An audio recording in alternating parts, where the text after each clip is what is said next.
Mambo aripo pamsiwo iye wafapa mchinjiko asiano uya zino kutora wakewo pamsiwo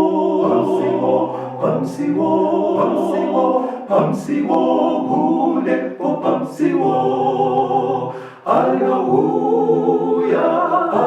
Hallelujah, unde aripamsiwo. Živone soze kuguya,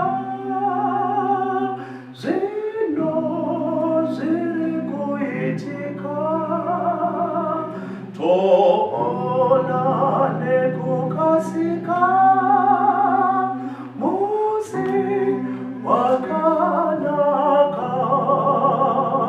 Pamsiwo,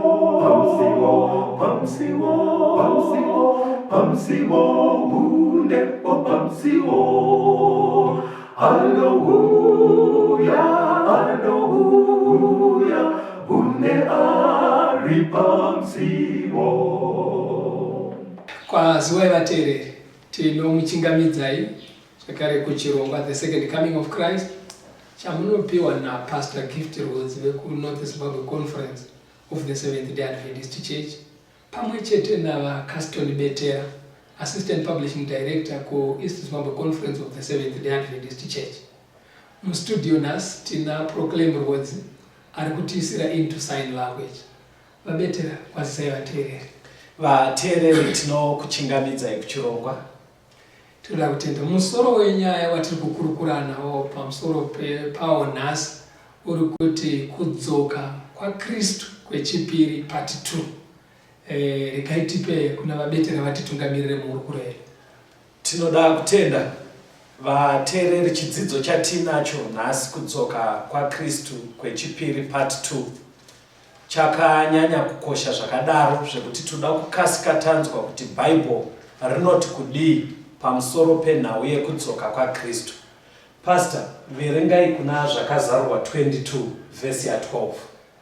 Zvakazarurwa chapter 22 verse 12. Tarirai ndinokurumidza kuuya, mubayiro wangu ndinawo, kuti ndipe mumwe nomumwe sezvaakabata. Mubhuku rekupedzisira reBible sekuverenga kwaita mufundisi pana zvakazarurwa 22 verse ya 12. Jesu ari kuvimbisa vatendi vese pasi pano kuti tarirai ndinokasika kuuya. Saka pfungwa yekuuya kana kuti kudzoka kwaKristu ndangomhanya kwekupedzisira kweBible, but mukati mese meBhayibheri yakazara pfungwa iyoyo, ende ipfungwa inoda kuti munhu wese pauri ipapo uzvizive kuti kunyange nyika ikambotinakidza sei kana kuti ikarwadza sei, Jesu ari kuuyazve. Taurai papfungwa ipo. Verse riri kuti ndinokurumidza kuuya. Yes. Asi ukatarisa rakanyorwa kudhara vhesi isati yamboberekwa. Saka vanhu vanodetseka mazvikora achiti ndokurumidza kuuya. Right.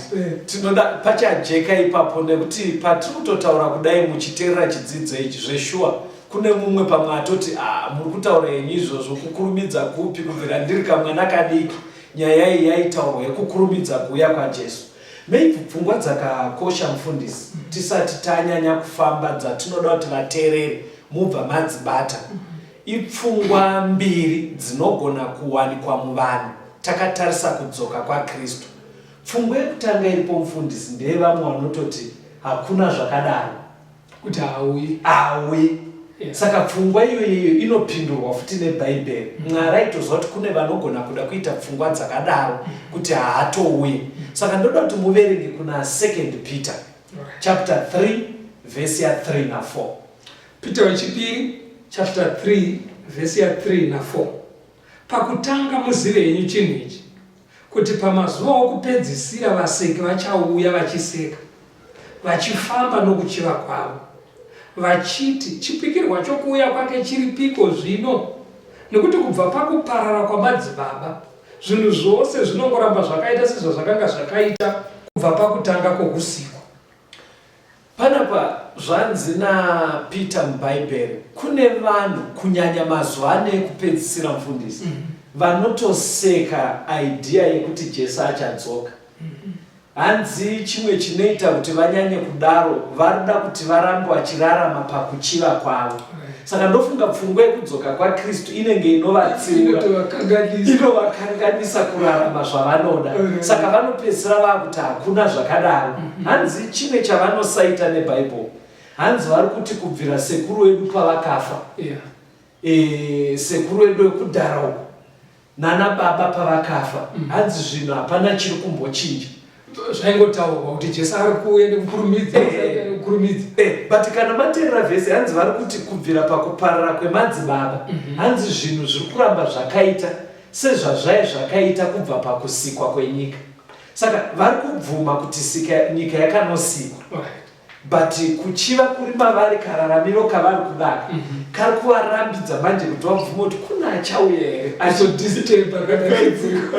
but zvinhu hazvisi kuchinja here ngoma. Aiwa, kuchinja zvinhu zviri kuchinja kana mukanyatsotarisa. Asi chinonetsa unoziva kuti chiitira kana kukanzi kwaitika hondo, anoti kune dzimwe dzakamborogwa kudhara, kana kukanzi kwaita hosha, vanoti hosha dzakamboveko kudhara. Saka vanhu pfungwa dzinopidza vati hapana uchinja, kunotsokororwa kwezvinhu zvikuramba zvichingodzokororwa. Saka pfungwa iyoyo bhaibheri manje riri kutoti imi menyu vanoda kunzwa chidzidzo ichi chibva matoziva kuti vaseki vakadaro variko.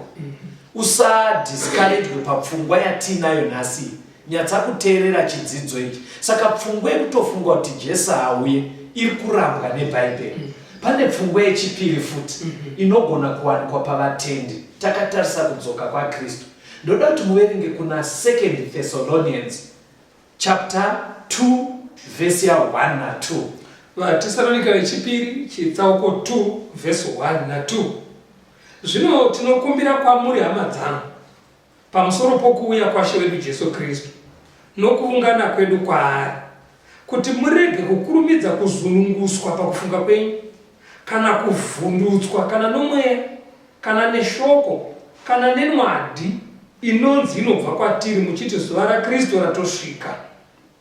Pfungwa yechipiri iri kubuda iri kutaurwa naPauro ari kuti vaseki tavanzwawo, but hanzi kune vanobva vatotenda kuti ari kuuya, but pakutenda kwavo vobva vatotara nguva dzacho.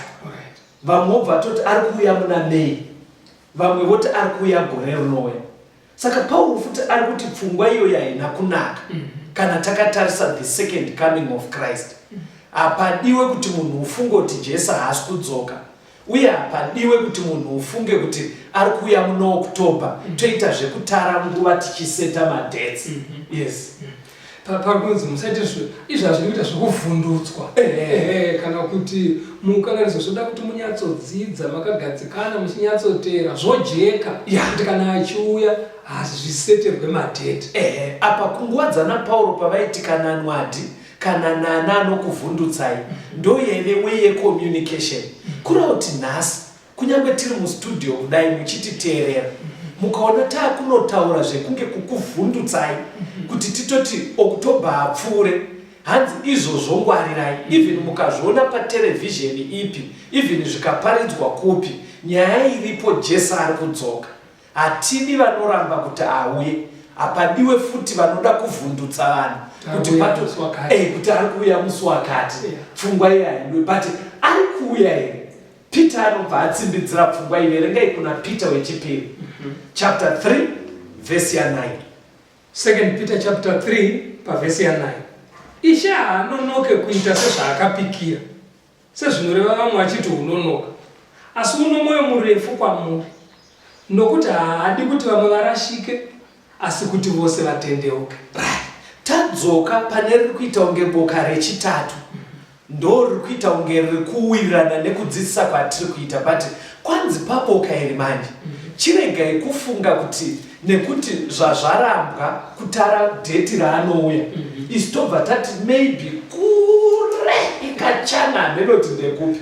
Hanzi Mwari panyaya iwedweka akatoipromisa, haanonoke kuita zvaakapikira kuti ndinodzokazve. hanzi sezviri kureva vamwe vachiti unonoka. Unozati chinosaka vamwe vafunga kuti kunonoka. Munhu akatarisa karwadzirwo kwaari kuita vozoona kuti munhu anombopinda panguva yekurwadziwa so neupenyu paine zvakamukomberedza zviri kumubaya zvokuti anoti zvinhu izvi zvinopera rini. Umwe wese apfungwa dzake kuti panonzi Jesu kana auya unobvisa madambudziko ese saka anouya rini. Zviri kuita kunge anononoka. Saka ndo zviri kunzi neshoko manje haasi kunonoka ayo asi ini pandatanga kuziva nyaya taitova kuprimary kumusha kuwedza ndina nasekuru Brian vakatomboteerera nyaya but ndichizovaona nguva shoma yapfuura apa vanenge vaitoti iwe uchiri kutaura nyaya yataitaura tiri kuprimary kwaari kungobva kuprimary nepatari ari kuona nguva yafamba sekuru Brian vari kutoona nguva yafamba chaizvo zvekuti vakatoona zviri nani varamba vachiraradza vachidaro. But Bible riri kuti Ishe haanonoke kuita zvaakapikira. Tinoda kumboona paakataura nyaya iyi kuti iye mbune pamwe tingangotaura achitaurirwa nana Petro akamboitaura here pachake iye Jesu kuti ndinodzokazve. Toda kuverenga kuna John 14 vhesi ya 1 kusvika pana 3. John 14 verse 1 to 3. Mwoyo yenyu irege kumanikidzwa. Tendai kuna Mwari mutendewo kwandiri. Mumba mababa vangu mune nzvimbo zhinji dzokugara. Dai kusaiva kudaro ndingadai ndaikuudzai. Nokuti ndinoenda kunokugadzirirai pokugara. Kana ndaenda kunokugadzirirai pokugara, ndinozouyazve ndikugamuchirei kwandiri, kuti apo pandiri nemi mugovapowo. Panapa ndi Jesu ngoma ari kutovimbisa vadzidzi vake. Saka aizoti vachasangana nezvinokuunisa zvakawanda. But akabva avakumbira zvikanzi kana iri panyaya yepamwoyo ndokumbira hangu musamanikidzwe pamwoyo. Beta kunzowo kuti manikidzwe neurwere nenzara. But pamwoyo toramba takabata pfungwa yekuti Jesu anouya. Zvikanzi ndiri kuenda aiva kuda kutoenda kudenga kunokugadzirirai pekugara. Ndozodzokazve ndokutorai. Saka akatovimbisa. Ana Peter chiri kuita kuti vazoti Mwari haanonoke zvaakapikira vaitovapo musoro waipiwa chitsidzo icho ndiri kuuya ndokutorai. Saka inzwai vateereri vese Jesu ari kudzokazve. Pane mumwe anobva ataraita yanzi kana akasadzoka anotodzoka chete. Kusimbidzira nyaya yekuti because irimo yakajeka muBhaibheri. Iyo pfungwa yekuuya kwake yatinenge tichitarisira kuti zvinhu zvese zvichaitwa zvakanaka ine matsanangurirwo ainoitwa pana vaFiripi chapter 3 verse 20 na 21. Iverengerei vateereri vedu. vaFiripi chapter 3 verse ya 20 na 21. Nokuti nyika yedu iri kudenga, uko kwatakatarira kuuya kwomuponesi Ishe Jesu Kristu, uyo uchavandudza muviri wokundinipiswa kwedu kuti ufanane nomuviri wokubwinya kwake, nesimba iro raanogonawo naro kuzviisira zvose pasi pake. Chakanakira nyaya tiri kudzidzai vateereri ndo chaipo pane chitsidzo chekuzovandudzwa kweupenyu hwatiri kurarama nhasi. Ndo pari kunzi miri yedu ichavandudzwawo. Saka muchiona mudzinhamo dzimwe nguva vanhu vachiimba kuti hatina mushapanyika, but zvinofanira kubva zvazojeka kuti tisina mushapanyika pasiri pedu zvachose panapa kwanzi nyika yedu chaiyo iri kudenga. Saka kudenga kuya manje kuri kutaurwa neBhaibheri hakungoendeke mukoma. Ndokuti naJesu ndichauya first otitora tozoenda. Kurava kuti hapana anoteera ega. Kuti dzamara ndazoteera ikoko hakuna anoteera ba. Iye achauya otozosikotora vanhu oenda nesu. Ndo pfungwa iri kubuda muBhaibheri. Achauya ototitora tozoenda naye kudenga. Unoziva kuti patinenge tichifamba mudzinhamo Mwari amutora ndozvamuri kutaura paizina Jesu ndiri kudzoka ndokutora ndo matorerwo achiri. Inzwai vateereri, mufundisi wabvunza chinhu chakakosha. Language hatisi kutsvaga kuti patokanganiswa kana kuti padii because parufu zveshuwa munhu anenge akabatikana. but iyo language yekuti atorwa iye afa, ngatingoti kutanga nhasi pamuri kunzwa chidzidzo ichi ngatichiimira ilanguage yo. Kutorwa chaiko kuchaitika pachauya Jesu, uko kungori kufa. Maybe motozotigadzirira chidzidzo ichocho tinyatsoziva kuti akafa nekuzomuka kwevanhu zvinozofamba sei, mutigadzirire chidzidzo ichocho. Munhu paanofa haana kutorwa kuenda kudenga. Jesu achauya otitora tozoenda. Ndoda kuti vanhu vanzwe zvekutaurwa naTito chapter 2 verse 13. Tito 2 verse 13. Takatarira tariro inofadza nokuonekwa kwokubwinya kwaMwari mukuru nomuponesi wedu Kristu Jesu.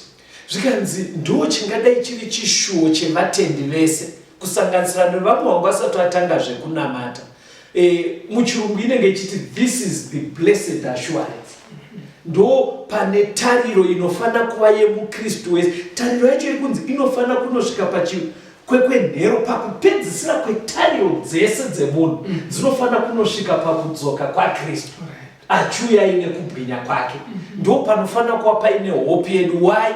Ndo pari kuzovandudzwa miiri yedu inotambura nehosha. Ndo patiri kuzova ushered kuupenyu hwasiyana nehuno hwekutitambudza. Saka Jesus is coming again. Toda kutenda papfungwa iyo. Iko zvinezvi mirai timbonzwa kambo tidzoke tichienderera mberi nechidzidzo chedu. For God so loved the world that he gave his only Son, that whosoever believes in him should be called the child of God. For God so loved the world that he gave his only Son, that whosoever believes in him should be called the child of God. We are the children of the heavenly King. We are the sons and daughters of God. We are the generation that should reign forevermore. Oh, oh, oh. We are the children of the heavenly King. We are the sons and daughters of God. We are the generation that should reign forevermore. Behold what manner of love our heavenly Father has given to us, that we be children of God, that you and me should live. Behold what manner of love our heavenly Father has given to us, that we be children of God, that you and me should live. We are the children of the heavenly King. We are the sons and daughters of God. We are the generation that should reign forevermore.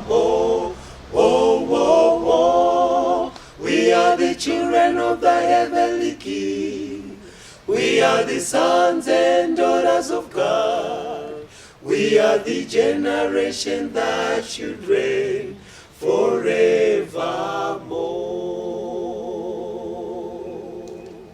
Tinomuchingamidzai zvakare vateereri. Tiri kuenderera mberi nehurukuro yedu kudzoka kwaJesu Kristu kwechipiri part 2. Hatipindei munyaya yepabetera. Jesu ari kudzoka zvevateereri.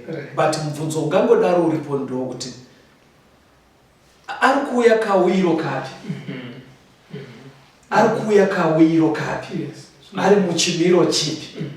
Zvakakosha kuti vateereri vapanzwisise ipapo. Ndoda kuti tiverenge tsamba riri kuna mabasa avapostori chapter 1 kubva verse 9 kusvika pa11. Mabasa avapostori chapter 1 verse 9 to 11. Zvino wakati areva izvozvi, akakwidzwa vachitaririra gore rikamubvisa vakasazomuona. Zvino vachitarisisa kudenga, iye achikwira, tarira varume vaviri vamira navo vakafuka nguo chena. Ivo vakati, imi varume veGarirea, makamirireko makatarira kudenga? Uyu Jesu wakabva kwamuri akakwidzwa kudenga, uchauya saizvozvo sezvamamuona achienda kudenga. Bhaibheri riri kutiro kuenda kwakaita Kristu kudenga kunotoredzera kadzokero kaachaita. Vanga varamba vakatarira kudenga Jesu achienda vadzidzi vake kusvika ngirozi dzauya dzikati varume chanyanyonetsa chii, vachirwadzikana kuti shuwa kutoendero. Zvikanzi kaendero kaari kuita ndofanika kadzokero kaachaita. Saka even musati mataura mukoma ndoda kuramba ndichiti vateereri vabate chinechi achadzoka. Achadzoka zvikuramba kudzoka ari kudzoka zvikuramba zvichitsimbidzirwa. Saka section inoita kuti tichibata kuti anodzoka mandoi. Saka paakaenda paya vaizviona here pastor? Apa vakatotarisana ndopakazoburuka ngirozi. Ngirozi apa ndima yataverenga ibetera yanzi iyeyu Jesu. Muchirungu inoti this same Jesus. Asi umwe Jesu kuti kunozoberekwa umwe munhu kongonzi kwakati kune mwana anonzi Jesus, amai akaitonzi mai Jesus, zvonzi auya. Uyu ndi Jesu iyeye. Tukureva uya wekufa pamuchinjikwa achifira nyika yeso. Ane mavanga mashanu. Tu muruoko, tu mumaoko, tu kumakumbo newane pasaidi. Ndiye Jesu ari kunzi iyeyu. Ndiye akakwira. Ndiye ari kudzoka iyeyu. Saka akakwira achitoonekwa. Saka nekumwe kutaura Bhaibheri kutoti kudzoka kwake kunofana kuonekwa. That's right. Kunofana kuonekwa. Nevanhu vanenge vatori vapenyu. Exactly. Toda kuti rine tsamba futi rijekese kawiro kachaita Kristu. Tsamba rakuverengwa namufundisi i1 Thessalonians chapter 4 verse 16 na 17. 1 Thessalonica chapter 4 verse ya 16 na 17. Nokuti shamene uchaburuka kudenga nokudanidzira nezwi romutumwa mukuru nehwamanda yaMwari. Vakafa muna Kristu vachatanga kumuka. Zvine isu vapenyu vakasara tichatorwa pamwe chete navo mumakore kuti tichingamidze Ishe mudenga. Naizvozvo tichava naShe nguva dzose. Bhaibheri riri kudzokorora futi pariri kuti Ishe amene. Ndopembe muchiti this same Jesus anditi riri kuedza kuda kuti pasaite pfungwa dzekuti tizofunga kuti kuna ana Jesu vakawanda. Riri kuti Jesu mumwe chete iyeye the Lord himself amene hanzi achaburuka kudenga. Because paaenda paya pamaverenga akakwira. Ndobva ngirozi dzati kaendero kaaita ndokadzokera. Kurati pakudzoka pane kuburuka. Kwete kuberekerwa mune kliniki. Alright. Achaburuka. That's right. Zvekuti hapana here zvekuti anogona kunzi ari kuploti kwaningi. Apa unoona ndima yataverenga kuna Thessalonica yati iyo anosvikomira mumakore. Right. Saka ukaona makunzi ari kuprazwa kati, ari kuhole kwakati, ari kugrowth point kwakati, haasiri uyu watakamirira. Alright. Ari kudzoka uyu haaburuke osvikoenda kune imwe nhandare. Anomira mudenga mumakore. Saka nekumwe kutaura Bhaibheri riri kutotichenjedza kare. Exactly. Because ukaona Bhaibheri muteereri riri kuedza kutsanangura tweso tiri kuzwa kuti pane njodzi yekuti panogona kuita zvakada kudaro vanhu votofunga kuti Kristu wedu uya auya. Saka uyo achaburuka kubva kudenga osvikomira mumakore. Manzwa here kuti paine rusha rwakadii? Mateerera pamamucherenga Bhaibheri hanzi pane kudaidzira, poita izwi remutumwa mukuru, poita hwamanda yaMwari. Poita hwamanda yaMwari. Saka kureva kuti muchirungu this event is going to be very audible. Chinhu chichanzikwa nepasi rese nenzeve. Saka 1 maziso ari kuona, 2 nzeve dziri kudii? Dziri kunzwa. Because pachaita hwamanda yaMwari icharira. Ndikuona muda kutaura hwamanda kana ichinzi hwamanda kare rinoka haringori rese tupito twekwanatotekirogona kuti adzaudzikwa nevari kumabvuku tiri kwaraiwa. Inorira zvichanzikwa nevanhu vese. Ende iyi iri kunzi ndeyaMwari. Pandaidzidza nyaya iyi ndakabva ndofunga ngirozi dzine tumahwamanda twadzo. But iyi unoinzwa Bhaibheri rese ichiramba ichidzokorwa kunzi ndofunga iye zvine zviri pakachengeteka ndeyaMwari. Voridza vobva vadaro. Hanzi paevhenti iyoyo ndopachamuka vakafa vakarurama pamwe chete nevapenyu vakarurama. hanzi tinobva tachingamidza Ishe mudenga. Hakukwirwe mabhazi unondozwi kubuda pandima iyi. Yes. Kana kuti vanhu vachanokwira ndege kana kukwira dzimotikari. Hakuendwe nemota kunoona Jesu paanouya. Hazvinaro. Vachasumuka. Alright. Semasumukira akaita kunosangana mudenga mumakore. Sekaendero kaya. Mabasa ati vachitarira iye akakwidzwa. Saka tichakwidwa kudaro tosangana naye mumakore. Saka ndo mawiro achaita Jesu. Toda kuti tinzwe kuna Mateo 24 verse ya 27. Iverengei vateereri vedu vainzwe inoti kudii? Mateo 24 verse 27. Nokuti semheni inobva mabvazuva ichipenyera kumavirira ndizvo zvichaita kuuya kwomwanakomana wemunhu. Taura ipapo mufundisi. Kana pachinzi semheni zviri kureva kuti kawiro kaJesu is going to be a very public event. Nekuti mheni auite zvokunzi bete wanzwa here kuti kwaita mheni panzako. Chero wakafuga musoro unozvinzwa kuti kwapenya. Dzinosipenya dziyaka dzine dzangoita kabhisi. Apa pane pari kunzi from the east, yes, to the west, zvekuti denga rese richati icharova pasi rese. Saka kureva kuti it's a very public event ichaitika. Haisi yekuti vanhu vachanzwa muredhiyo kuti ndo zvaitika. Ende mheni dzacho kazhinji dzine patori nerusha.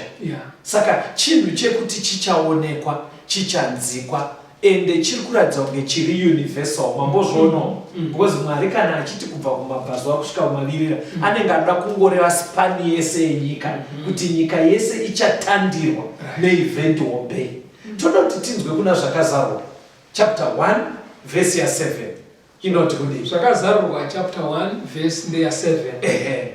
Tarirai unouya namakore, meso ose achamuona, naivo vakamubaya, marudzi ose enyika achamuchema. Amen.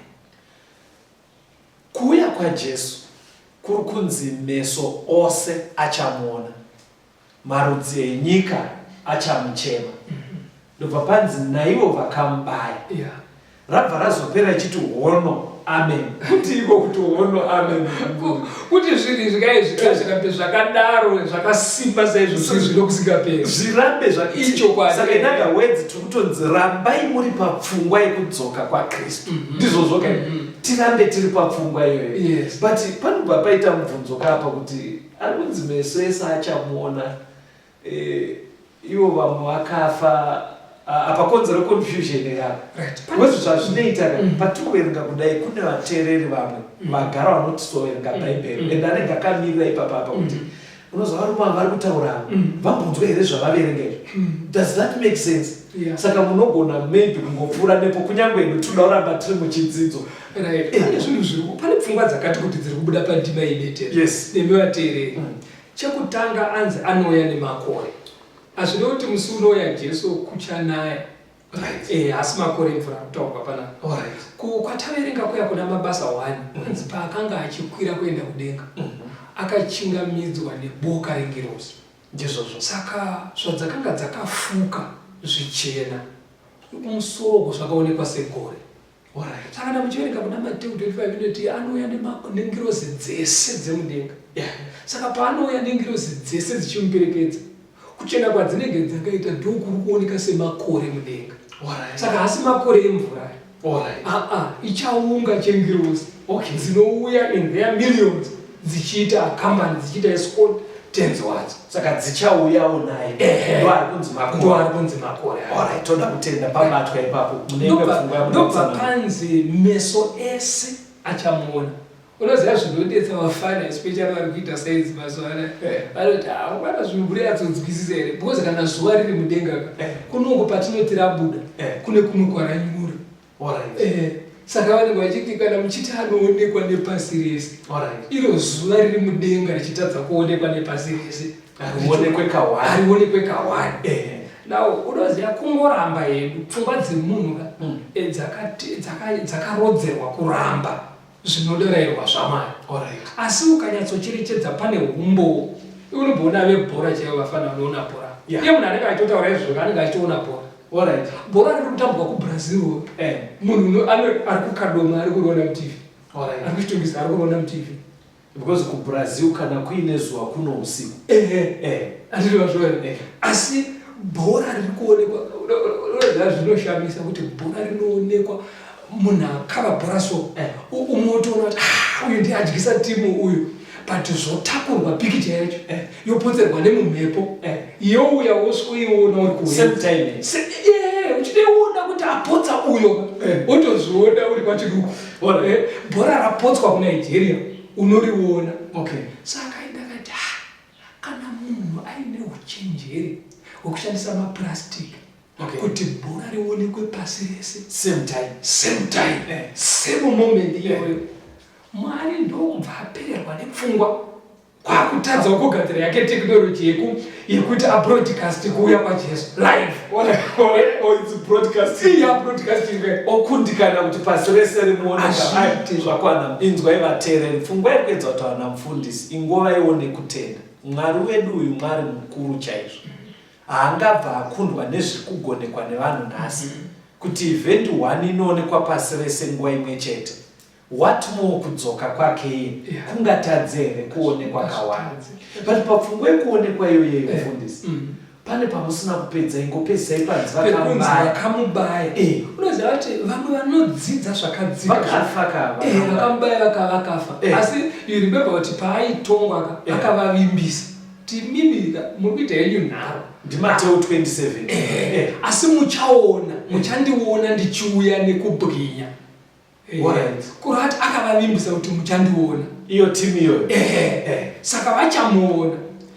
Pfungwa dziripo dzinokandwa nevanodzidza Bhaibheri. Vamwe vanoti ivo zvinogona kuita Mwari ane simba rekuvamutsa kuti vamuone kuti vakomana ndozvandaireva zviya. But vamwe vanoti chero ukaramba pfungwa iyoyo, asi Bhaibheri rinoisa pachena kuti pane imwe nguva ichamuka vanhu vese vakamborarama. Very good. Vatadzi nevakanaka zvese pane imwe nguva yava, saka vachapuwa mukana wokumuona. Saka in other words munhu wese achaita mukana wekutomboona meso ose. Right. Toda kutenda nekuteerera kwamuri kuita vateereri. Ngatirambei tiri papfungwa iyoyo nekubatisisa kuti Jesus Christ is coming again. Jesu ari kudzokazve. Iko zvino ngatimbonzwa kambo tichizodzoka muchidzidzo chedu. What can wash away my sin? Nothing but the blood of Jesus. What can make me pure within? Nothing but the blood of Jesus. Oh, precious is the flow that makes me white as snow. No other fount I know, nothing but the blood of Jesus. For my cleansing this I see, nothing but the blood of Jesus. For my pardon this my plea, nothing but the blood of Jesus. Oh, precious is the flow that makes me white as snow. No other fount I know, nothing but the blood of Jesus. Nothing can for sin atone, nothing but the blood of Jesus. Not of good that I have done, nothing but the blood of Jesus. Oh, precious is the flow that makes me white as snow. No other fount I know, nothing but the blood of Jesus. This is all my hope and peace, nothing but the blood of Jesus. This is all my righteousness, nothing but the blood of Jesus. Oh, precious is the flow that makes me white as snow. No nothing but the blood of Jesus. Glory, glory, thus I sing, nothing but the blood of Jesus. Oh, my praise for this I bring, nothing but the blood of Jesus. Oh, precious is the flow that makes me white as snow. No other fount I know, nothing but the blood of Jesus. Tinomuchingamidza zvakare vateereri tiri kuenderera mberi neuruguru yedu kudzoka kwaKristu kwechipiri. Regai tibva tangopinda munyaya iyi. Iye zvinezvi pachidzidzo chedu taona kuti Jesu achauya zvinoonekwa nemunhu wese, inenge iri public event, iri universal, uye zvichanzikwa. Mwari achiedza kutsanangura pfungwa yachiita maitiro anoita mheni kuti zvijeke kwatiri kuti kuuya kwaJesu hachisi chinhu chichaitikira papurazi rekwanhingi kana kwakati, uye paachauya vanhu vachatozosimuka vokumbana naye mumakore. But papfungwa iyi yekusimuka tichikumbana naye mumakore, pane kukurukurika kunoitika pakati pevatendi kwekuita sekunge kuuya kwaachaita panika kubvuta vanhu. Sezvinoita mbavha kuti munongokaruka zvinhu missing. Saka panobva padyara pfungwa yekuti pane vanhu vachangokaruka missing panyika, vabvutwa. Saka ndoda kuti tidzidze nevateereri kuti panonzi anouya sembavha, ndima dzacho ndedzipi, dzinenge dzichinyatsorevei. Ndoda kuti muverenge ndima yekutanga iri kuna Zvakazarwa 16 vhesi ya 15. Zvakazarwa 16 vhesi 15. Tarira, ndinouya sembavha, wakaropafadzwa unorinda, unochengeta nguo dzake, kuti arege kufamba asina kupfeka vaone nyadzi dzake. Saka dzimwe ndima dzeBhaibheri chitori chokwadi dzinotsanangura kuuya kwaJesu kwatiri kurema uku sekunge kuuya kwembavha. Ndopanoda kuti mufundisi mubatsire vateereri vedu kuti Bhaibheri parinoti anouya sembavha rinenge richiedza kureva kuti kudini. Ndoda kuti muverenge rimwe tsamba muri tsanangurire vateereri vedu kuitira kuti pfungwa iyi ijeke, tinyatsoziva zviri kurehwa neBhaibheri. Verengai Zvakazarwa 3 vhesi ya 3. Zvakazarwa 3 vhesi ndeya 3. Naizvozvo rangarira kuti wakagamuchira nokunzwa sei, uzvichengete utendeuke. Naizvozvo kana usingapepuki, ndichauya sembavha, haungazivi nguva yandichakuwira nayo. Mapanzwa ka? Andinoya sechi sembavha. Saka ndopandiri kuti vateereri tinotori nekuziva kwatinoita about mbavha. But ndoda kuti mufundisi vari muno mustudio kudai vatibatsire kuti isitati achauya zvinoonekwa zvinonzikwa nevanhu vese, pari kunzi anouya futi sembavha apa. Bhaibheri riri kuti kudini mufundisi? Maybe titange taverenga vaTesalonika vekutanga chapter 5 verse 1 na 2. First Thessalonians chapter 5 verse 1 na 2. Iverengei. Asi kana dziri nguva nemisi, hama dzangu, hamufaniri henyu kuti munyorerwe chinhu, nokuti imi mumene munoziva kwazvo kuti zuva rashe rinosvika sembavha usiku. Now Jesu ari kuti ndinouya sembavha. Hazvirevi zvokuti Jesu anosvika bete ratigere obva ndotoona wanyangarika usiku ipapapo. Mungona patosara hembe. Ndauda kukontinya nenyaya vara racho mukutaurwa kwaro vanenge vaiti rapture. Kubvutwa kana kuti vanhu vakarara pamwe chete murumu imwe chete, wozongopepuka wobata-bata madhoo akakiwa nemahwindo, wana umwe pasisina. Pari kuti ndinouya sembavha apa Jesu.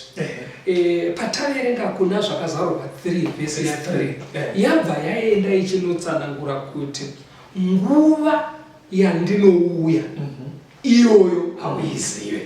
Ndizvozvo handiti makaona ndo iri kutaurwa zvakare kuna vaTesalonika kuti zuva racho hamurizive. Saka chinosvika sembavha izuva. kwete ka action iye angagoya kuzoba nyika ndeyake, vanhu vanotora nepari munhu anganoba munda make. Pananda kutsanangura vateereri kuti shuwa munhu afa pamuchinjiko zvaitoonekwa nevanhu atamburira kuponeswa kwedu kudaro ozosikotora vanhu chiverevera achita vekubvuta achita vekuba saka zuva racho ndoriri kukombewa nemaitiro embavha but event yacho zvichaitika vateereri ndozvanzisemheni ndozvanzine kudaidzira nehwamanda yaMwari ndozvanzise kumuona kwaakaita achienda kudenga saka bhaibheri riri kuramba chisapachena kuti this is a very public event ichaonekwa nevanhu vese chimwe chinotsimbira kuti nyaya iyi haisi diki mufundisi patinoitaura kudaika ndoda kuti zvijeke kuvateereri kuti kasangoita kunge kaevent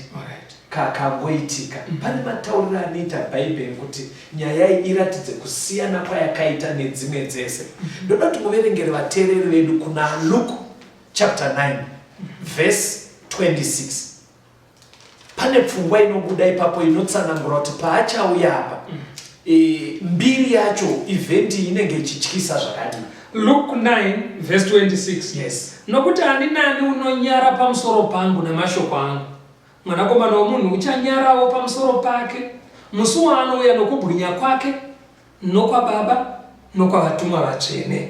Saka musi uri kuuya Jesu hanzi panenge paine kubwinya kwake kwevatumwa nekwababa kwakavirikidzwa ndizvozvo kubwinya kwakavirikidzwa kubwinya kwakapetwa katatu kwakapetwa katatu saka eventi kana panotonzi kubwinya kunyange tisati tatsanangura kuti kubwinya kunzi kudii mazira ako iwe muteereri pakanzi kubwinya pobva panzi kwake kwababa nekwevatumwa kutoratidza kuti haisi eventi yekunge kungokaruka zvinhu zvaakushaika chinhu chichatoonekwa nevanhu vese. Ndoda kuti munguva duku duku tingoedza kungoona kuti kubwinya kwakamira sei. Ndoda kuti tange taona kubwinya kwevatumwa. Mateo 28 verengai Mateo 28 verse ya 2 to 4. Mateo 28 verse ya 2 kusvika pa4. Yes. Zvino kukavapo kudengenyeka kukuru kwenyika nokuti mutumwa wacho wakaburuka kudenga akauya akakungurutsa ibwe ndokugara pamusoro pake. Kuonekwa kwake kwakanga kwakaita semheni nezvekufuka zvake zvaiva zvichena sechando. Zvino varindi vakadedera vachimutya vakaita savakafa. Ngirozi imwe chete payakabva kudenga ichiskomutsa Jesu pakadonwa mufundisi masoja akadonwa paive nemheni pakaita neearthquake.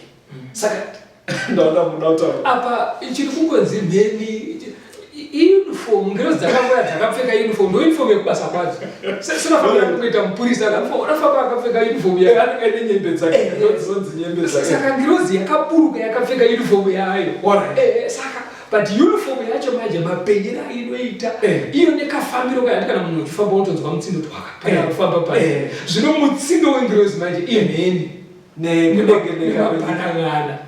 Saka muri kuona here kuti glory yengirozi kana kuti mbiri yadzo kana kuti uniform yadzo yega yakaita kuti masoja adone afende. Saka kana tiri kutaura kuuya kwaJesu achinzi achaya nembiri yevatumwa vese vekudenga haisi event yekubva watoti uri kuita zvauri kuita wakagara ubva tinoda kutoona pachaya pacho hatinoda kutozonyatsoona sekunge tiri kutaura kanhu kaduku tinoda kuti mbona mbiri yababa. Verengai kuna Exodus 19 verse 16 ne18 kusvika pa19. Exodus 19 verse ya 16 tozoverenga 18 na 19. Zvino nezuva retatu kuedza kutinhira kukavapo pamusoro pegomo nemheni negore dema nenzwi rehwamanda rine simba guru vanhu vose vakanga vari pamisasa vakadedera. Gomo rose reSinai rakanga richipfungaira nokuti Jehovha wakanga aburukira pamusoro paro mumoto utsi hwaro hukakwira soutsi hwerira gomo rose rikazununguka kwazvo. Zvino inzwi rehwamanda rakati richirira nokurira kwazvo Mozisi akataura Mwari akamupindura nezvo. PaSinai ndo Mwari paakadzika achisikotaura mitemo ine gumi. Bhaibheri raisa pachena ateereri panzi paive nekutinhira ndizvo negore nemheni negore dema nehwamanda panzi gomo reSinai rakazungunuka rikapfungaira gomo rikapfungaira. Saka pari pauya Jesu manje pari kunzi naBaba vanenge varipo vakapfeka glory vakapfeka iyo glory yatiri kungonzwa muchidimbwi.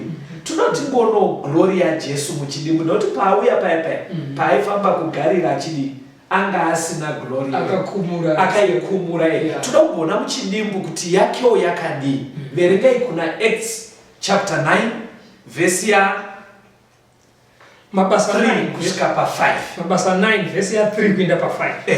Zvino wakati ari parwendo oswedera pedyo neDhamasiko, kamwe chiedza chakabva kudenga chikamupenyera pamativi ose. Akawira pasi akanzwa izwi richiti kwaari, Sauro, Sauro, unonditambudzireiko? Iye akati, ndimi aniko Ishe? Akati, ndini Jesu waunotambudza. Alright, chimirai makadaro. Nyaya yaPauro achienda kuDhamascus paakapenyerwa. Zvatiri kuda muchidzidzo chanhasi, tinoda kuti paazobvunza kuti ndimani, anzi ndinani? Ndini Jesu Kristu waunotambudza. Saka pana pari kuratidza kuti mawira akaita Jesu kuna Pauro musi uyu, because ava atomboenda kudenga. Ari kuratidza kuti pane glory yenge yapo yasiyana nepaya paakafamba panyika, paakaburukira mudumbu raMaria. Saka chandiri kuda pamufundisi ndechekuti kwanzi akapenyerwa mativi ose, vanhu vakadona. Animapaona? Apenyerwa akaita confusion yakatotyisa ipapa akadona. Paive nekupenya nemheni dzakadaro. Ende ndinoona mazuva ano vanhu madriver pavanodriva usiku, pakaita mumwe asiri kudhipa anotosvora mboni dzevamwe uye, unogona kuona kuti mumwe driver anotobuda muroad kutonotuma muti nelight rebhatiri remota chete obuda muroad.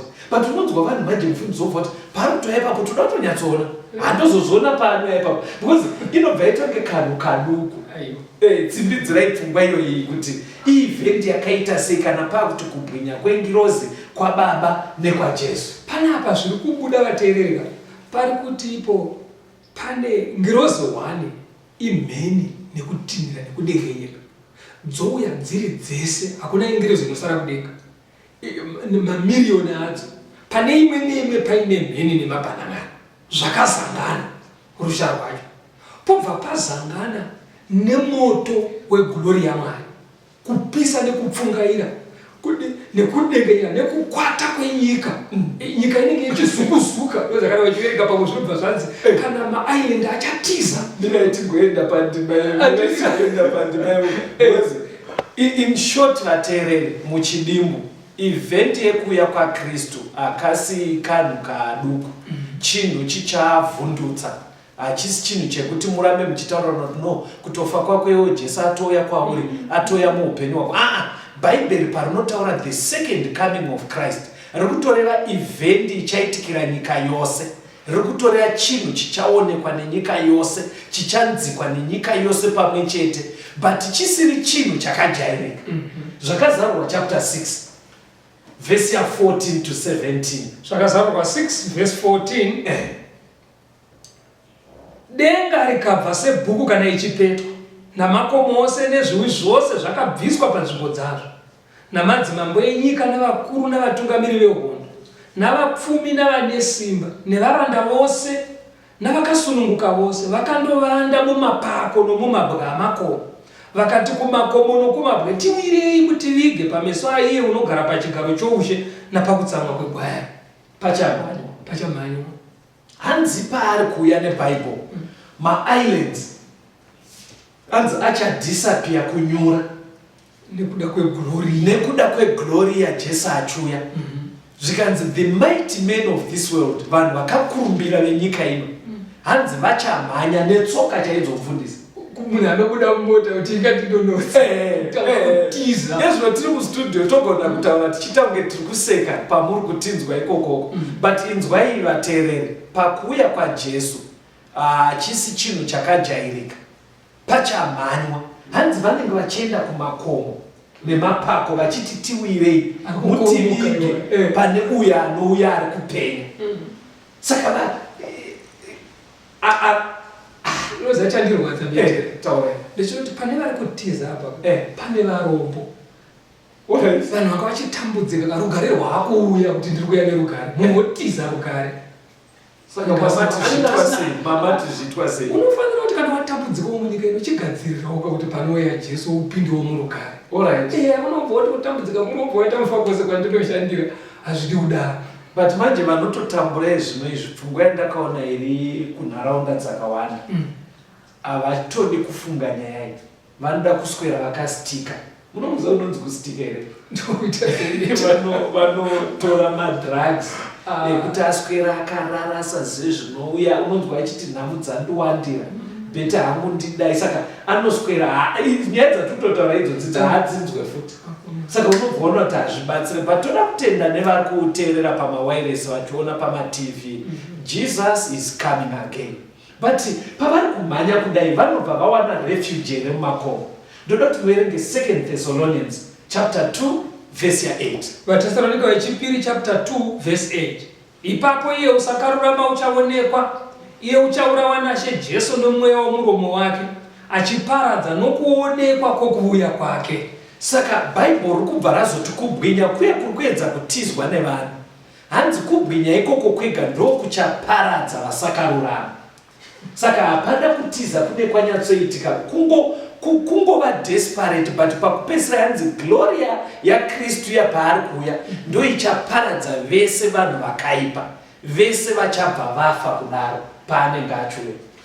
Unoziva ngatitore zvinoita toti mudzimai womutungamiri wenyika pane kwaaenda kunoshanda. Yes. Paanodzoka kuairport mutungamiri wenyika oenda kunomutambira.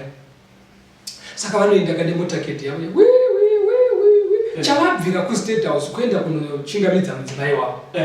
But imbofunga mumusoro mako betera pongoita dafi rajambira murodhi kana iri kungokakutuka iri kungozvifambira kanochaiwa koainirwa patara paya. Alright. But ungati heriwo president wabva kuState House kuti vanotsika dafi murodhi. Aiwa vari kuenda kunotora mudzimai. Saka Jesu paari kuuya ari kusvotora mudzimai wake riri sangano rake. Ndozvaari kubvira kudenga. Saka chichauraya vasingatendeka handizvo zvaavinga vari kungourayiwa nemumbiri yakamuzati motageti yakamira sei kana ichinotora mudzimai inenge ine maitiro ayo. Saka hazvizoitiwo manje kana kuti mudzimai paanona motageti ichisvika paairport naiye otiza ofundira kure akuti manje pfungwa inoda kuti murambe muri papfungwa yatiipedzise but imboerengai kuna Isaiah 25 verse ya 9. Isaiah 25 verse ya 9 inoti kudii? Nezuva iro vachati tarirai uyu ndiye Mwari wedu takanga takamumirira iye uchatiponesa uyu ndiye Jehovha takanga takamumirira tichafara nokufarira ruponeso rwake. Maona vakarurama. Saka asi munhu wese achamhanya vateereri vakarurama vamwe pavari kutomhanya vachiona glory same glory iyoyo vakarurama vanenge vachitoti uyu ndiye Ishe wataatakamira vakaipa pavari kutiza. Saka maamuchitaura nyaya yemutungamiri ari kunotora mudzimai kuairport. Saka muri kuona kuti hazvizoita kuti motakedi yasvika nemasairini ese aya paairport muchiona mukadzi wacho futi wemutungamiri wenyika akutiza. Anogona kutozoudzwa kunzi pane mbwa dzatarowa murodhi but iye anototi ndiye husband wandandakamirira.